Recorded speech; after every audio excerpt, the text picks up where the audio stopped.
O túnel do Viño Galego estreará o renovado primeiro andar do mercado. Será o vindeiro sábado 26 de xaneiro en horario de 12 a 2:30 pola mañá e de 5 a 9:30 pola tarde. Non se me ocurre mellor xeito de estrenar o primeiro andar que con unha degustación de viño galego.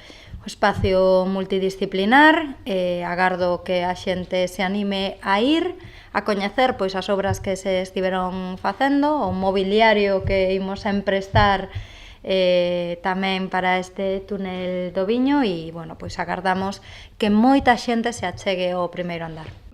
Baixo o lema Beber do País, nesta cita poderánse degustar arredor de 100 caldos, de todas as denominacións de orixe e indicacións xeográficas protegidas de Galicia. E que vai ser unha xornada moi bonita porque o túnel do viño vai ser distinto ao que se fixeron hasta agora. Ata agora sempre había unha serie de viños nos que había uns sommeliers conducindo ese túnel. Eso vai ser exactamente igual, pero vamos ter un plus a máis. Os bodegueiros van a estar pola mañá na xornada de debate, entonces pola tarde van a estar tomando viños. E eu, cada vez que probo un viño, o que me gusta é poñerlle unha cara. Poñer ao lado un bodegueiro e que me conte a súa película, os seus sabores, os seus insabores, e o viño sabe moito mellor canto cho conta o bodegueiro. De maneira paralela, o Pazo de Cultura acollerá a xornada a viticultura galega ante a encrucillada do 2030, na que se analizará e debaterá sobre o novo escenario que se terán que enfrontar os produtores unha vez estea vixente a nova legislación da Unión Europea.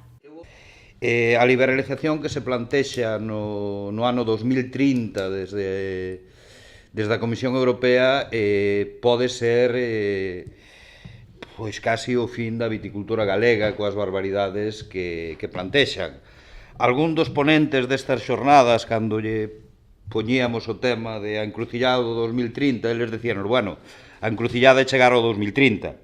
É certo, o viño neste país ten moito que facer, pero a partir do 2030 as cousas van cambiar.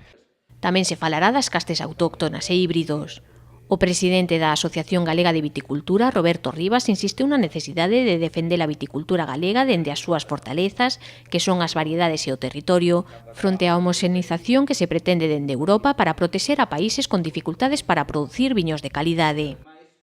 Cada vez máis vemos que a Unión Europea, moi influenciada polos países do norte, chámese Alemania, Austria, que teñen unhas dificultades serias para producir uns viños de calidad como podemos facer no sur de Europa, o que intentan é facer uns viños que alguén definiu un día como viños Coca-Cola, que sean todos iguales, que o carácter dos viños non importe, que o carácter varietal non importe, e facer uns viños moi homoxéneos.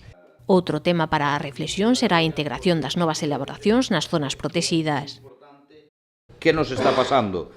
Nestes momentos este potencial estámoslo perdendo porque os regulamentos dos consellos reguladores e das ISPs non nos deixan acoller.